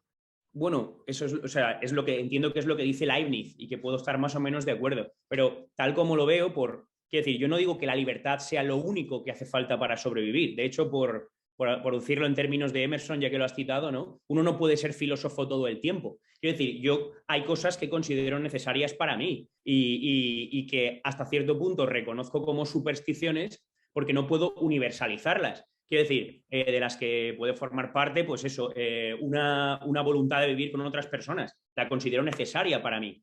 No sé y digo con toda la intención del mundo, no sé si es necesario, porque creo que la filosofía, la forma que tiene de liberarnos es decir que no sabemos si es necesario esto. Quiero decir, dices que es problemática, o sea, es problemático que abandonemos la necesidad en pos de la libertad, y estoy de acuerdo, pero me parece peligrosísimo abandonar la libertad y centrarnos solo en la necesidad, porque ¿qué garantiza que no estamos siendo supersticiosos? Que no es una superstición más lo que nosotros entendemos por necesario. Quiero decir, yo sé que mi forma de vivir o las cosas que suelen ser la referencia para mí en la vida pueden ser más o menos necesarias para mí, pero no sé si estoy en condiciones y creo que no lo estoy precisamente porque he pasado por la filosofía, no sé si estoy en condiciones de decir que esa es la única forma de vida posible. Si lo que yo veo necesario es No, necesario para todo el mundo o debe serlo. Es decir, hay qué me 7.000 garantiza que no millones es? de formas de vida posibles, Fernando. Lo que quiero decirte es que creo que estás razonando mal, si puedo decírtelo y perdona la expresión. Lo que quiero decirte es que precisamente cuando uno razona en términos de necesidad, comprende mejor a los otros seres humanos. Una persona libre tiene muchos problemas para reconocer la libertad de otro. Pero lo que quiero decir es que si uno no razona sobre la necesidad en condiciones de libertad, ¿qué garantiza que no está simplemente reproduciendo una superstición? ¿Qué garantiza que no está simplemente tomando como necesario algo que es la superstición de algunos ancestros? No, nadie que comprenda que haya tenido delante algo necesario puede llamarlo ilusorio, puede llamarlo superstición. No puede. Pero entonces estamos hablando en términos religiosos, No, el no, no, no. reconocimiento de algo sagrado, ¿no? No, no, no, no, no, yo no soy religioso, Fernando. Ya te digo, para mí las viejas iglesias pueden tener las puertas abiertas, pero yo estoy fuera. No, ese no es mi problema. Pero recuerda dos cosas muy importantes. Recuerda que nacemos de otro cuerpo, que nacemos y que durante mucho tiempo es necesario que otras personas hagan algo con nosotros. Y recuerda que mucho peor que eso ya es malo. Es malo porque destruye ya la ilusión de mi libertad que no sepa ni poner el cuello erguido. Pero mucho peor es que no estemos en condiciones de morirnos solos. Porque nuestro cadáver quedaría expuesto. Y ahí sí que te digo que hay una especie de recurso ancestral a decir, no, un cuerpo humano no puede ser abandonado a las bestias o a la intemperie. Pero ninguno de nosotros puede decir, cuando me muera, quiero que mi cadáver lo dejéis. No, esto no es posible. Luego, hasta en la muerte, necesitamos al otro, al que cuide nuestro cuerpo, lo lave, lo proteja de la profanación, lo cuide hasta el final y lo entierre, o lo incinere, o lo que tenga que hacer con él. Esos son los términos reales de la existencia humana. Y eso nos congracia. Es maravilloso pensar que el día en que yo me muera, otra persona, no profesionalmente, sino con dolor, pero también con inmenso amor, va a cuidar mi cuerpo, como lo tuvo que hacer cuando nací, puesto que de otra manera no habría sobrevivido. Y ahí no hay ninguna libertad. No soy libre en ninguno de esos dos momentos, pero soy tremendamente humano. Soy un recién nacido y soy el recién muerto. Y estos son términos de necesidad. Y estos son los términos extremos, al principio y al final. Pero en medio, la vida humana, la vida sana, la vida que podemos aspirar a que no entre permanentemente en crisis, ni esté permanentemente ansiosa, ni esté permanentemente excitada, ni necesitada de estar continuamente estimulada para poder soportar. No. Es la vida serena del que ve frente a frente la necesidad y descubre que incluso en la derrota ante la necesidad hay una felicidad intrínsecamente humana. En términos políticos, creo que haríamos muy bien, y Thoreau fue el primero en enseñarme esto, en no volver a hablar de derechos, nunca, por lo menos en 3 generaciones, y empezar a hablar de deberes, en términos fuertes. Esto es Thoreau, no precisamente un derechista, es Thoreau, cuando dice, no, solo se habla en términos de deberes, no en términos de derechos. O hasta que no haya terminado el capítulo de los deberes, no puedo pasar de los derechos. Y creo que Thoreau tenía claro cuál era el horizonte de una vida feliz. Y en los términos de la comunidad, este es el punto, Fernando. Es que ahora tú y yo, y tú más que yo, estamos viendo vamos a ver el desmantelamiento del estado del bienestar como otras generaciones vieron el desmantelamiento del Imperio Romano o vieron el desmantelamiento de la polis. Y naturalmente, en esos momentos, siempre queda esta pequeña colección de filosofía que han sacado en Austral, ¿no? La han llamado Austral Sabiduría. Para mí es una delicia esto. Se lo he recomendado a todos mis alumnos. Pero ¿quiénes son? Los viejos estoicos. Aquellos con los que podemos decir, bueno, ¿razonaban en términos de libertad los estoicos? No. Razonaban en términos de naturaleza, que en griego significaba en términos de necesidad. Este es el punto, claro, cuando uno dice, ¿qué puedo ofrecer? Manual de vida Epicteto, las meditaciones de Marco Aurelio sobre la felicidad de Séneca. Bien, yo creo que el estoicismo es una filosofía derivada, no es la original, pero ese es el sentido. Ahí no encontrarás una defensa de la libertad, sino de la necesidad, porque razonan en términos de physis, de naturaleza. Este es el punto. Pero bueno, hay más manos y yo tiendo a hablar mucho, incluso cuando no tengo voz. Gracias, Fernando. Sí, pues Ismael. Natanael Pacheco.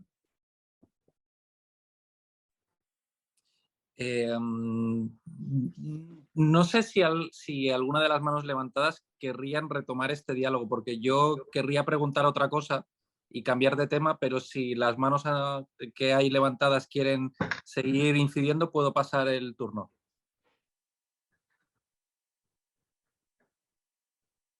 Pues no sé si Luis Balairón, Juan Diego o Héctor, que son los que tenían la mano levantada, si queréis, conectáis el... Yo no he podido ver el orden, perdonadme, pero no he visto el orden en el que habéis preguntado.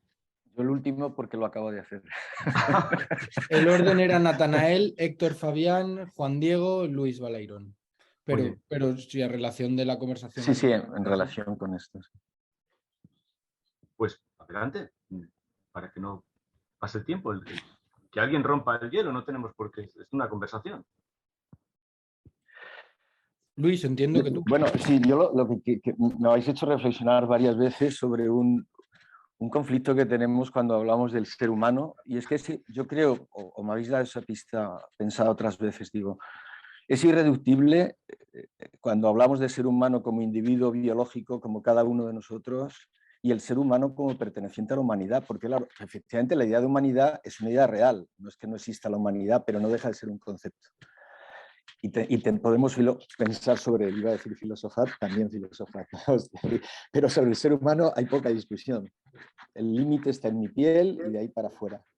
Entonces, claro, al hablar de necesidad, si distinguimos la necesidad individual, puede no ser la colectiva. Yo necesito de la necesidad como ser social o como ser humano, y además en particular como ser social, porque voy a haber nacido en un país, en una familia, en un grupo social seguramente, y al menos en un país donde las libertades políticas pueden no ser las de otro, o la religión puede no ser la de otro, o la del sistema educativo, y me va a conformar. Pero con todo, siempre hay una parte irreductible de ser humano cuyas necesidades no tiene por qué compartir con los otros. Es más, es que ya sabemos que no las podemos compartir. Y lo segundo, en relación con esto, es que el mundo antiguo nos asignaba un papel. No es que no hubiera libertad individual, pero sabéis mejor que yo, porque yo lo he descubierto en el mundo griego hasta cierto punto y por los filósofos, eso que se dice como que el yo no existía, en el sentido de que el ser humano tenía atribuidas un estatus en su sociedad. Hoy aspiramos, a lo mejor ridículamente, a tener una dimensión individual, que no queremos, queremos la libertad formal para poder, entre otras cosas, tener una libertad individual. Personas y el otro aspecto que pongo sobre la mesa es cuando algunos de los que has citado, varios de los que has citado, o los que no has citado, que consideran que estamos arrojados en el mundo, que la tragedia es lo esencial del ser humano, puesto que estamos orientados a la muerte, eso ya está predeterminado por una manera de pensar, porque en personas como yo, que tengo una trayectoria de otro mundo, más relacionados con la física primera y con la biología primera, yo me considero un afortunado, pero no es que sea un pensamiento que me surge, es porque considero que la evolución, que es un descubrimiento reciente de la humanidad, es algo que la filosofía formal no se ha incorporado. Yo te diría que varias de las cosas que has dicho, si las revisáramos ahora, implican una cierta mala comprensión o mala asimilación de lo que es la evolución humana. Somos el ser más complejo que conocemos del universo. No hay nada más complejo. El grado máximo de complejidad es esa autoconciencia, justamente. No hay eso nos debería hacer relativamente felices como especie humana, con todas sus dificultades. La libertad significa que en la parte de cómo funciona la física y la bios del universo es intrínsecamente libre en el sentido de que no está predeterminada.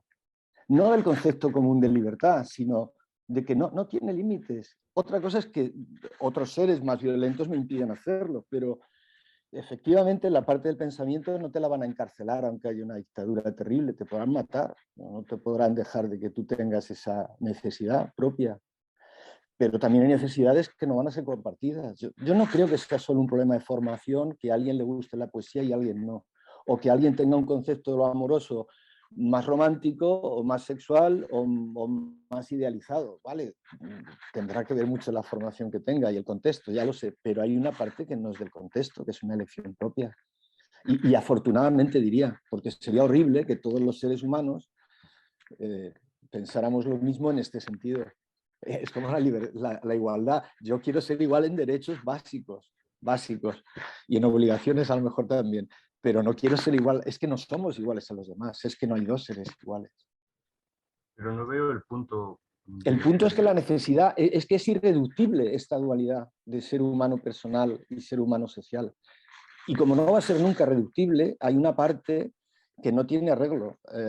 Pero creo que la filosofía ayuda a las dos partes. A una le ayuda a que si tiene algunas libertades formales, le ayuda a encontrar un mejor camino, y a la parte que es la libertad social y política le ayuda, pues porque si no te crea problemas como igual que te lo quita el tener hambre o el no tener alimentos o no tener resuelto los tres problemas del instinto básico de todo ser animal, que es la defensa del otro, el agua, la comida y la salud. Pero no veo la. Yo he ido tomando notas tuyas y todas tendían a una especie de, no digo de confusión, no me atrevo a decir confusión, sino una no distinción de esto. Si revisas los enunciados, pero es que pasa mucho en el mundo. Yo me lo encuentro, desde que tengo este tipo de ideas en las cabezas, cada vez que leo un libro de filosofía, tanto antigua como no antigua, con frecuencia me encuentro con esta no distinción. No digo que quien lo escribe no lo tenga claro, pero al escribir hay enunciados que no se sostienen si haces esta distinción. Yo lo propongo como ejercicio. Al hacer la distinción hay algunas aporias que se deshacen. Eso sí, lo que no puedes deshacer es que ambas cosas... Tengo que comprenderte, Luis, de veras, no es un problema, no veo dónde está el punto que me señalas. Realmente no lo veo.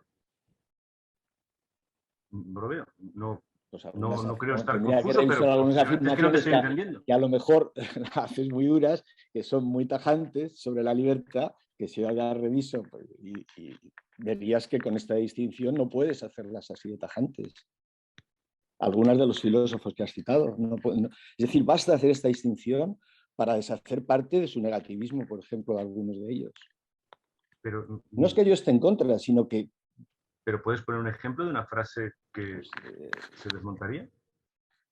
Pues ahora mismo no sé, tendría que revisar. El método no es el mejor. Simplemente por curiosidad para si no, mira, a mí si esto no suscita, pues terminaría solo con una cosa. A mí no me parece, con una conclusión que a mí me lleva a esto. La humanidad no está en el término...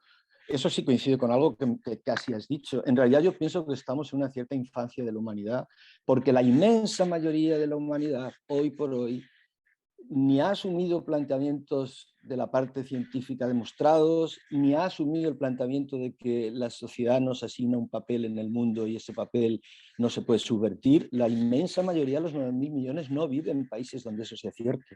Puede que parezca que se ha modernizado el mundo porque tenemos móviles, pero la inmensa mayoría viven en sistemas de los que en filosofía hemos llamado antiguos. Solo unos puñados de países vivimos en situaciones, no hablo ya de la formalidad de dictaduras en el sentido moderno de Argentina o Chile, no, sino que no viven en países donde se asuman ni siquiera las libertades formales. Entonces, lo que quiero decir es que tenemos una trayectoria en donde el ser humano que aspira, el porcentaje de seres humanos que aspiran a tener vida individual y no solo vida social y política, es muy pequeño. Y la mayoría de las personas, en realidad, no es que nadie les haya confundido ni hayan hecho cismas en su mente. No tienen un gran deseo de tener una vida individual entendida como un proyecto de vida. No me refiero al trabajo, sino una dimensión filosófica de la vida entendida como dar sentido a la vida. El sentido individual de la vida te lo das tú. El sentido social justamente no te lo das tú, te lo da la intersubjetividad del diálogo con los demás. Si te dejan hacer ese diálogo, si te imponen que no lo puedes hacer, o te imponen una religión o un sistema político, no puedes. Pero yo no aspiro a que el sentido de mi vida lo pueda aspirar a hacerlo con otros, pero con otros que yo elijo. Pero mi sentido social tengo que aspirar a hacerlo con todos, o con la mayoría. Temo que no te sigo, Luis, pero no pasa nada. Pues que no hay, algunas de las cuestiones que planteas son un poco ficticias, nada más. Que os diga que sed breves. Tenemos ahora mismo 5 manos más para las siguientes. Ten en cuenta ser un poco breves en las preguntas para que dé tiempo a todos. ¿Quién pregunta? En el siguiente sería Natanael Pacheco. Bueno, yo pensaba que estaba cambiando de tema, pero igual no cambio de tema. Yo, Antonio, quería preguntarte por una frase que has dicho, la frase de que nuestra vida actual es básicamente una superstición y una imitación de un original. Yo he entendido esa frase como la imitación de modelos políticos previos, que bueno, que con sus peculiaridades históricas, al fin y al cabo los modelos los estamos reproduciendo, no hemos inventado nada. La pregunta realmente iba por la superstición, porque no entendía exactamente el sentido de la superstición, pero empiezo a sospechar que una de esas supersticiones es precisamente la idea de la libertad. Y lo digo porque creo que estamos muy apegados a ella. Claro, yo cuando os escuchaba hablar a ti y a Fernando, yo he tenido la suerte de poder estar en una conversación larga con vosotros dos y aquella vez, junto con esta vez, me hacen recordar que tuve la idea de aquí hay un diálogo intergeneracional. Intergeneracional no solamente por una cuestión de edad, que también, sino también por una cuestión de momento vital de formación y de énfasis en ciertos valores, ¿no? Y me llama mucho la atención esta inclinación que tenemos a defender la libertad. Y yo tengo la sensación de que a veces la defendemos hasta con miedo. Más que una creencia firme en las bondades de la libertad es el miedo a perderla.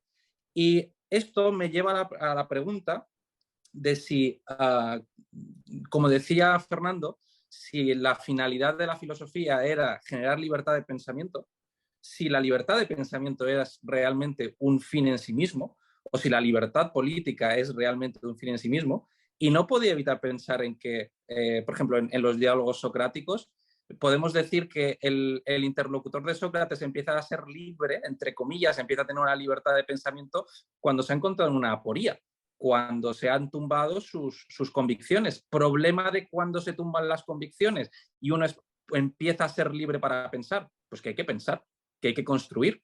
Y yo empiezo a percibir, no sé si correctamente, que el marco de esa libertad de pensamiento es precisamente enmarcar la necesidad. ¿Dónde está? ¿Cuáles son los espacios de libertad de pensamiento que me deja una vida humana que me impone muchas condiciones? Y acabo la observación. También me ha hecho pensar en el Fedón, en la famosa imagen del gallo Asclepio, que se ha interpretado en otras ocasiones, no como lo hacía Nietzsche, de pensar que Sócrates pedía un gallo porque se había curado de la vida, sino precisamente porque se había curado del miedo a la muerte. O si esa pérdida de miedo a la muerte es una atribución más a Platón mismo que a Sócrates, esto me ha hecho pensar que quizá la finalidad de la vida y donde se reconcilia libertad de pensamiento y conciencia de la necesidad es precisamente un abrir la cabeza para aprender a aceptar cómo es la vida, la cual se caracteriza de una manera muy importante en pérdidas y en dolores por esas pérdidas, unas mayores y otras menores, y que la filosofía en cierto modo puede servir para eso, para una aceptación sana y activa de lo que es la vida, con sus pérdidas y también con sus ganancias. Antonio, yo no sé si lo que he dicho tiene sentido para ti, pero básicamente, por resumir, ¿he entendido bien, al menos en parte, la idea de supersticiones que tenemos? Una de ellas es la superstición de la libertad. Es muy sencillo responder, pero hacer muy bien en mencionar el Fedón, porque el Fedón es un diálogo muy necesario para el curso que llevamos adelante. Recuerda que lo decisivo del final del Fedón son las palabras de Sócrates. Las últimas palabras del Fedón, recuerda que son no lo descuides. Esto es, sigue practicando el cuidado. Cuidado, la epimeleia del alma, eso es lo que ha logrado Sócrates. Por tanto, la palabra final no solamente es que debemos un gallo. Yo razono en estos términos. No es que tengamos derecho a un gallo, debemos un gallo. Estamos continuamente en un estado de deuda. Pero no descuides. Esa expresión final es fortísima. Yo os he puesto en el guión un pasaje del Laques únicamente para que veáis cómo la palabra psicoterapia aparece en la historia, aparece en el Laques. Pero el traductor, que no es un traductor cualquiera, es Carlos García Gual, traduce mal, porque traduce terapia por epimeleia, pero la palabra en ese pasaje del Laques no es epimeleia, es terapia. Traduce mal, es un lapsus maravilloso, en el sentido de que efectivamente la epimeleia, el cuidado del alma, y el cuidado del alma es siempre el reconocimiento de la deuda que tenemos con otros, de nuestra necesidad, es aquello que nos cura. Es el pasaje psicoterapia parece, pero esto es al margen. La expresión superstición es una expresión, Natanael, que utilizo mucho porque hay un pasaje, perdonad la erudición, pero me dedico a muchas cosas estas medievales. Hay un pasaje de Eusebio de Cesarea, que es un obispo cristiano, arriano, está en medio de las batallas del siglo IV, y tiene una expresión fortísima que dice, ay de estos supersticiosos de la polis. Eusebio de Cesarea ha comprendido que una estructura que había funcionado ha dejado de funcionar. Y él tiene delante otra que ya quiere cambiar. Él ya no está en la polis. Él tiene delante el imperio. Pero lo que tiene delante es otra cosa. Para él la iglesia. Yo creo que las personas adquieren lucidez cuando se dan cuenta en la vida personal y general de que algo ha dejado de funcionar y es lo suficientemente valiente como para decir hasta aquí. Cuando perdemos, cuando descubrimos que algo ha dejado de funcionar y tenemos miedo a dejarlo. Pero sabemos perfectamente que ha dejado de funcionar. Eso es la superstición para mí. Yo creo que muchas de las formas que tenemos a nuestro... Quiero decir, vamos a ver. Para cualquiera de nosotros, ¿una sesión parlamentaria es algo más que una superstición del siglo XIX? No, es una superstición del siglo XIX y además inútil, porque el poder legislativo no existe. Por tanto, es una superstición. Ahora, ¿quién se atreve a decir, un momento, vamos a pensar otra división de poderes? Porque el legislativo no existe como poder aparte, está supeditado al ejecutivo en todas las democracias del mundo. ¿Cuántos diputados en España han votado en contra del partido? Si se pueden contar con los dedos de una mano cortándonos dos dedos. No existe. ¿Qué es? Una superstición. Como esas hay muchas. Ahora, las personas adquieren lucidez, a mi modo de ver, cuando descubren lo que no funciona y tienen el valor de abandonar. Naturalmente, mientras no tengan una cosa mejor, supone un estado de intemperie. Porque claro, si ahora cerráramos el Parlamento, diría, ¿y ahora qué tenemos? Muy bien, pues ahora tendríamos que empezar a pensar qué es lo que ponemos en su lugar, porque eso ya no funciona. Pero mientras lo mantengamos, la inercia, la superstición, impide que pensemos en el sustituto.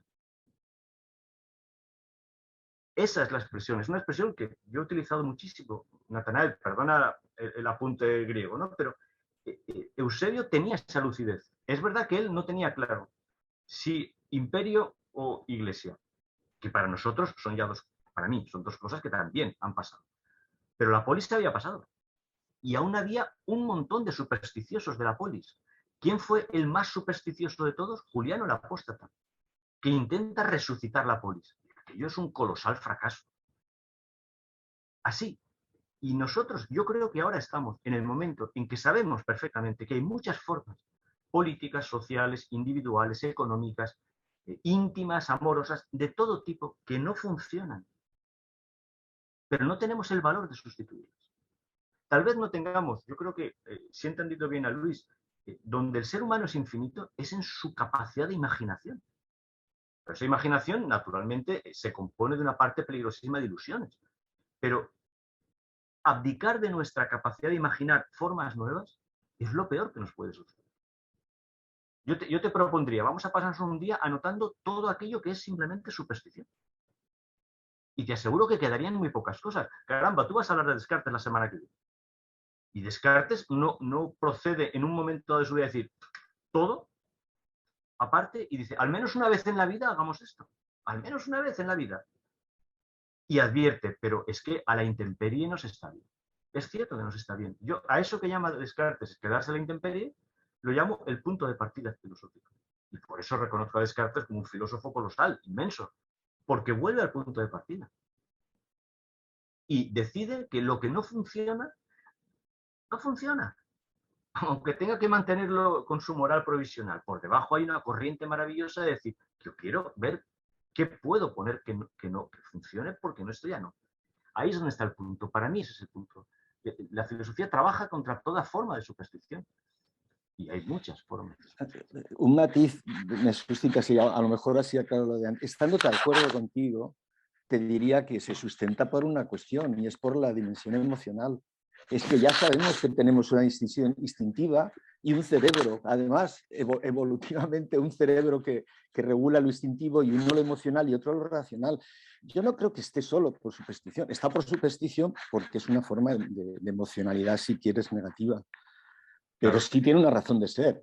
Pero, No he visto yo cosas que al final no se sujeten. Claro que tiene una razón de ser. Pero es que hay una gente que necesita pertenecer a un grupo que se enfrenta a otro.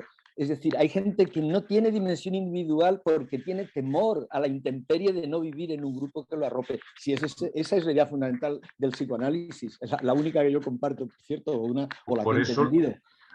Por eso hemos de enseñar a las personas a no tener miedo.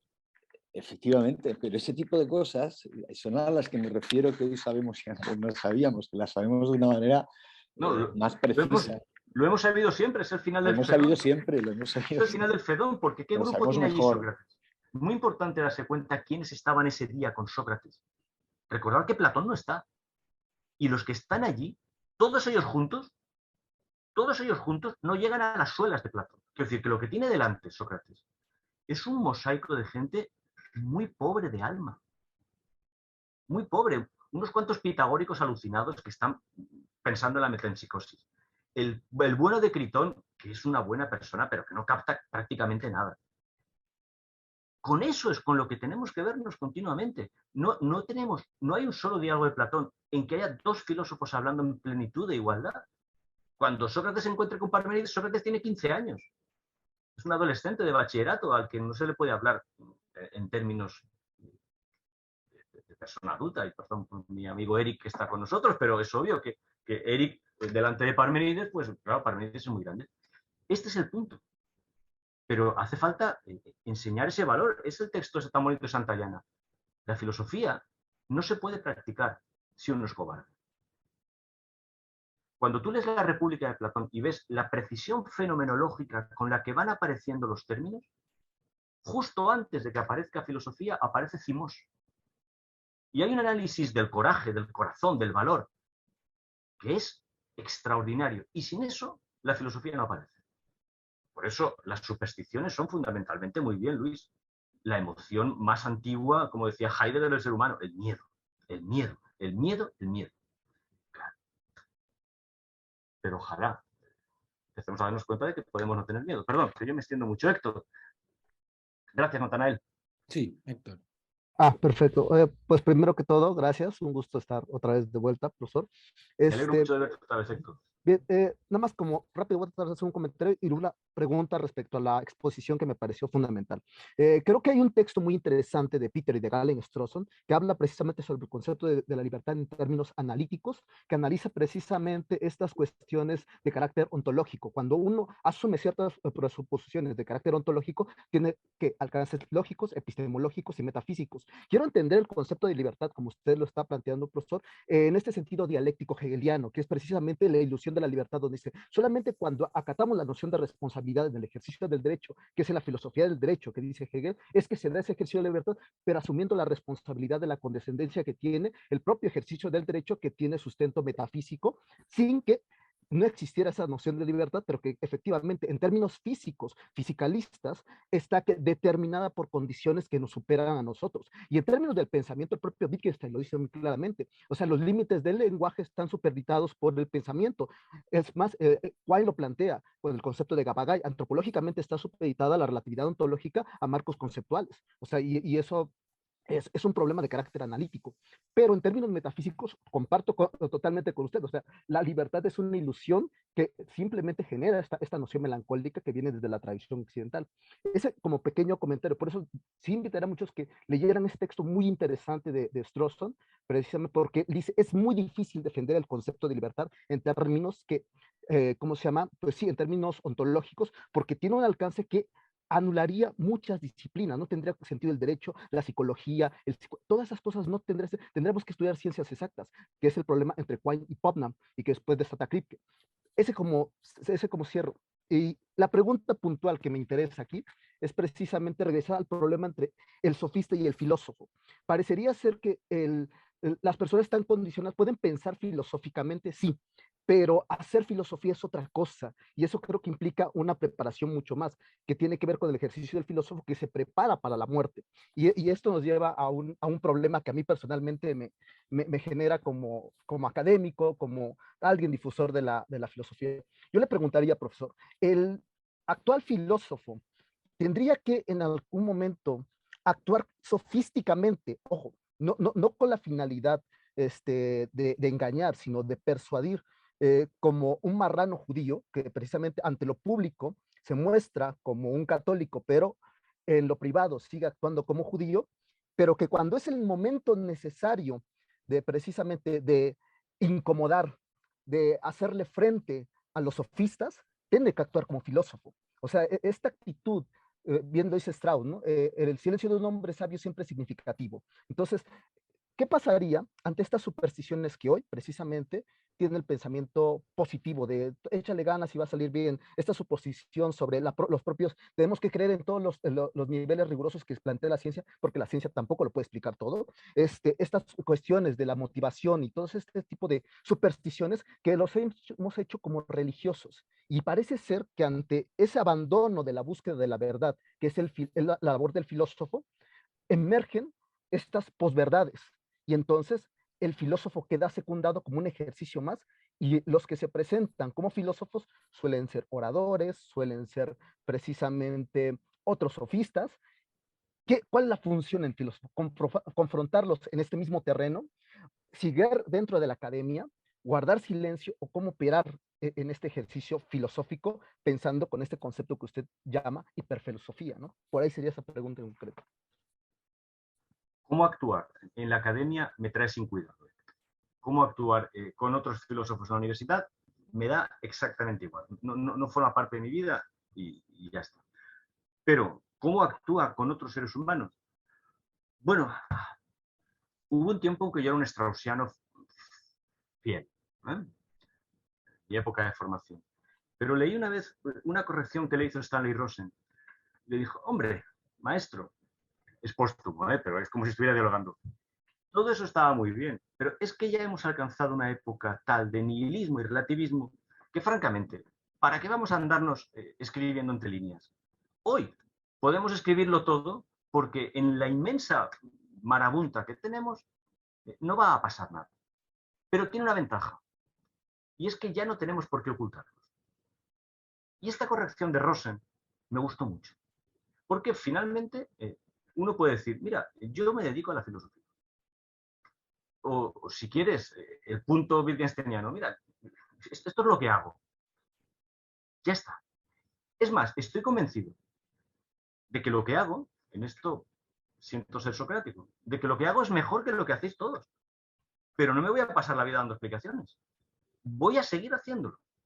Y no os voy a decir que es mejor. Si con mi práctica no demuestro a ojos vista que es mejor, entonces ni siquiera estoy haciéndolo. Entonces, el asunto es muy sencillo. Insisto, la filosofía no es adquirir un saber, es vivir de acuerdo con lo que uno sabe, estrictamente con lo que uno sabe, y no aspirar a vivir con lo que uno no sabe. Punto. Si sé poco, viviré de acuerdo con ese poco. Y si es poquísimo, de acuerdo con ese poquísimo. Y seré fiel a eso que sé. Y querré saber. Y viviré así. Ojo, pero viviré así con los demás seres humanos. Es muy importante. Héctor, eres muy joven. No pases tú a adorar la universidad. En España hay una diosa terrible, no sé cómo se llamará en México. En España se llama Aneca. En la India era la diosa Kali. Tiene diversas formas, muchos brazos y es igualmente mortal y letal. Así que no. A diosas de esas nada. Los filósofos viven en la caverna.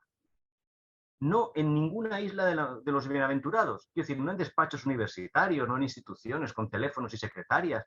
No. El filósofo vive en medio de la gente normal, de seres humanos. La palabra academia es muy platónica, pero si dejáramos de usarla durante los próximos 100 años no pasaría absolutamente nada tampoco. Eso es lo que hace un filósofo, vivir de acuerdo con lo que sabe. Eso es la hiperfilosofía. En tiempos como los nuestros, hiperfilosofía suena bien, pero la palabra es filosofía, sin más, ¿no? Y muchas gracias, Héctor, por la lección analítica que me has dado de cabo a rabo, ¿no? No, al Iré a contrario, Strawson gracias. lo antes posible. Gracias. Le tocaría a Juan Diego, que tendremos ocasión de escucharlo el 27, por lo tanto dice que nos cede el turno de palabra a la siguiente, que sería Adriana. Gracias, Juan Diego. Hola, ¿cómo están? Bueno, en principio agradecer a Antonio que me mandó la invitación, así que bueno, genial, estoy muy contenta de participar. Y nada, la verdad que desde que empecé a ver en YouTube las charlas me gustó mucho, la forma de transmitir que tenés, Antonio, es fantástica. Y nada, en lo que vienen charlando ya por ahí, hice algunas anotaciones en cuanto a esto de... Vos hablabas de las desilusiones de la libertad como algo razonable y sobre lo que poder edificar una vida sana, ¿no? Y esa vida sana edificarla sobre un saber que no está, ¿no? Entonces digo, ese saber que no está, porque es el que buscamos constantemente, aparece como una acción posible, ¿no? Esa acción posible que sería nuestro punto de partida, ¿no? En aquellos que nos interesamos por ahí, por la filosofía. Ese punto de partida como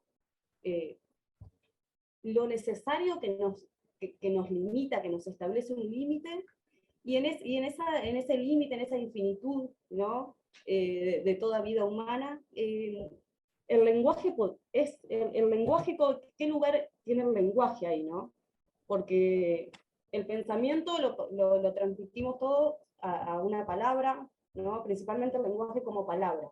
¿Qué lugar en tu desarrollo, por ahí para cortar acá, no? Porque anoté un montón de cosas más que tienen que ver con la vida, ¿no? Porque vas mucho a la vida cotidiana de cada uno, ¿no? Poner la filosofía en la vida cotidiana. O sea, debemos empezar por el lenguaje, debemos empezar por pensar que es un trabajo sumamente difícil, pero cada palabra que utilizamos, si consideramos que hacer filosofía es empezar por lo necesario.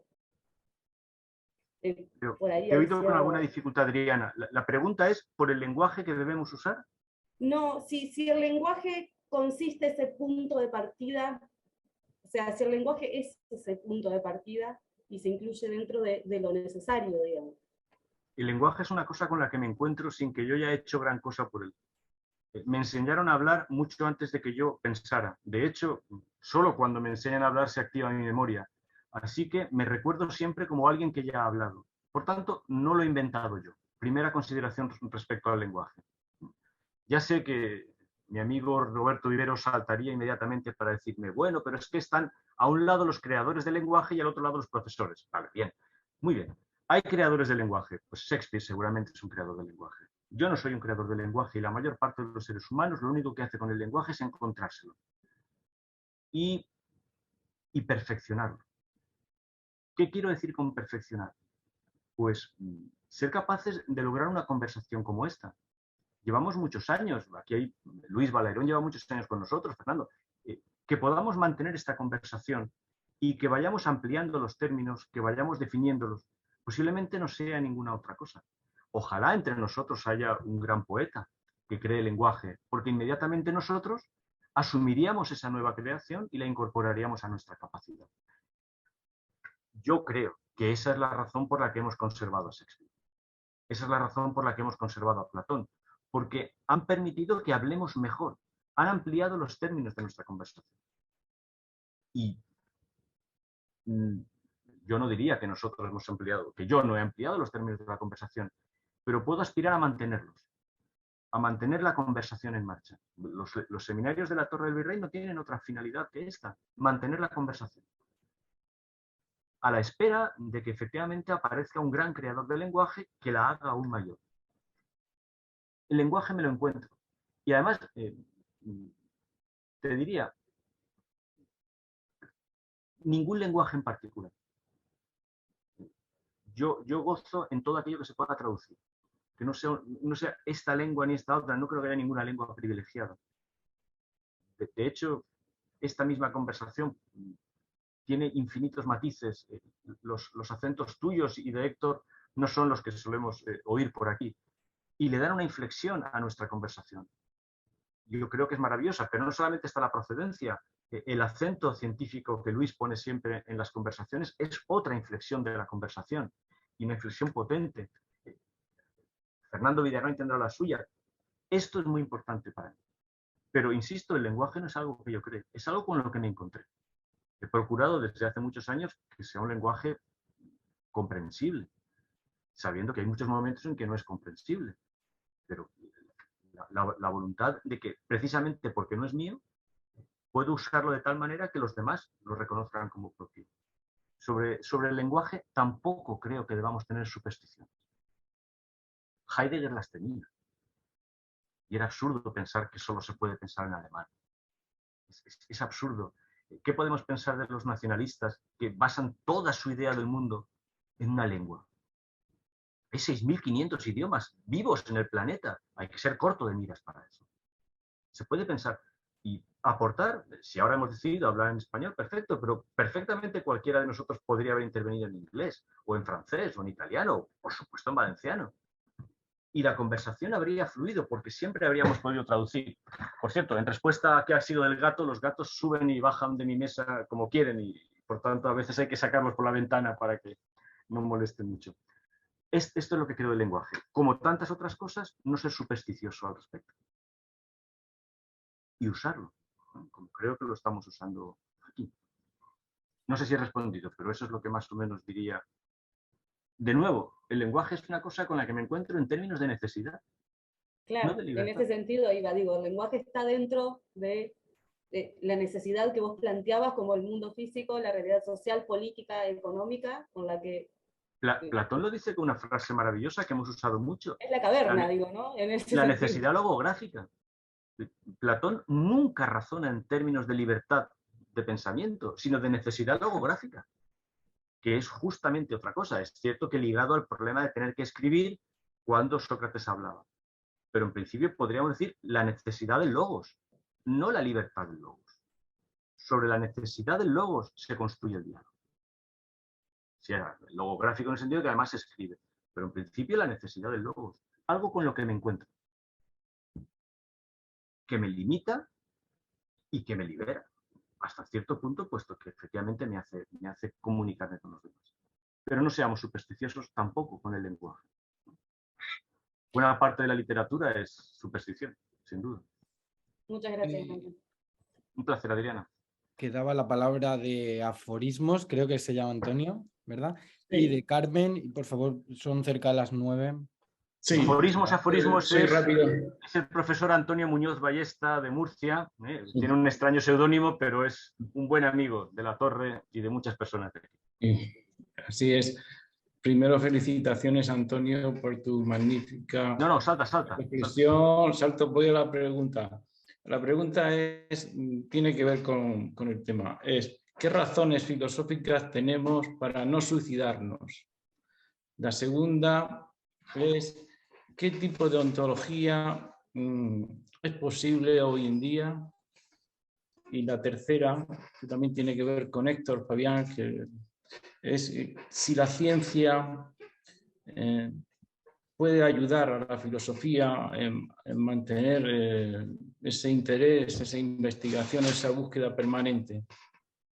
Son preguntas sencillas a las que se puede contestar muy rápidamente. A la última, el filósofo siempre está a la espera de que el científico diga todo lo que diga la ciencia. Pero esto lo hemos aprendido en la línea del conocimiento platónico, todo lo que diga la ciencia lo vamos a tener en cuenta. Todo. Con sus falsaciones y sus corroboraciones y sus innovaciones. El filósofo nunca va contra la ciencia porque la ciencia es Sofía y el filósofo lo que busca es una Sofía. Probablemente no es la única Sofía la ciencia, que es una extraña palabra latina, pero nunca es anticientífico ni contracientífico. De la segunda pregunta creo que me he olvidado, pero la primera es la importante.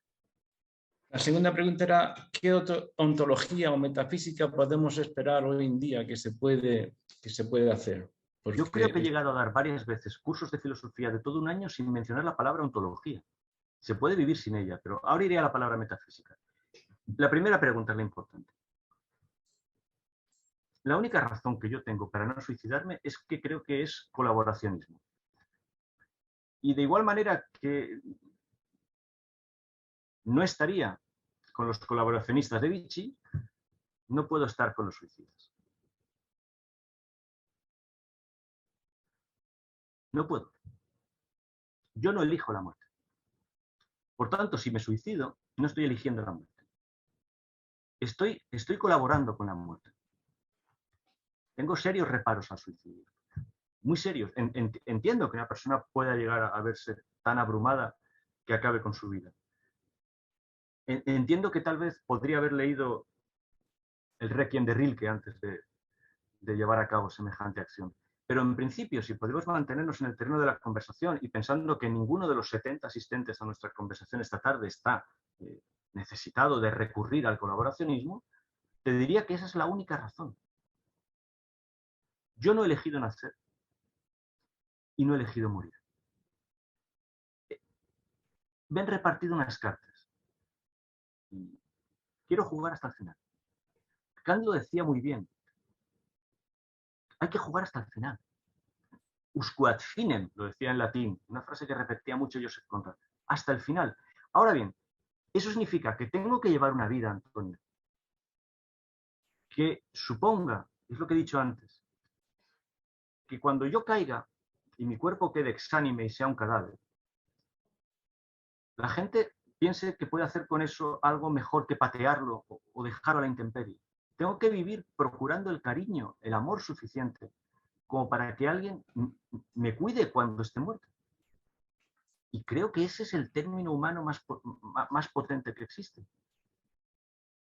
Vivir para que eso no suceda nunca, para que cuando estemos muertos cuidemos de los cadáveres.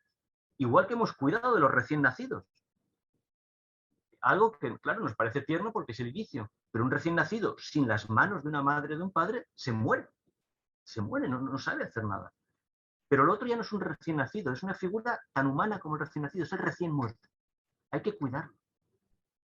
Si tú has vivido de tal manera que lo único que hace la gente cuando te mueras es decir, qué alivio, por fin te has ido, entonces tu vida sí que no ha tenido ningún sentido.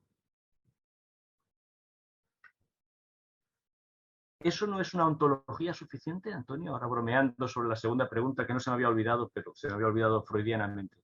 Quiero decir, ¿qué otra ontología puede haber que no sea la de un respeto por nuestra condición de cuerpos? Y por tanto, un respeto por todos los otros cuerpos que hay en el universo.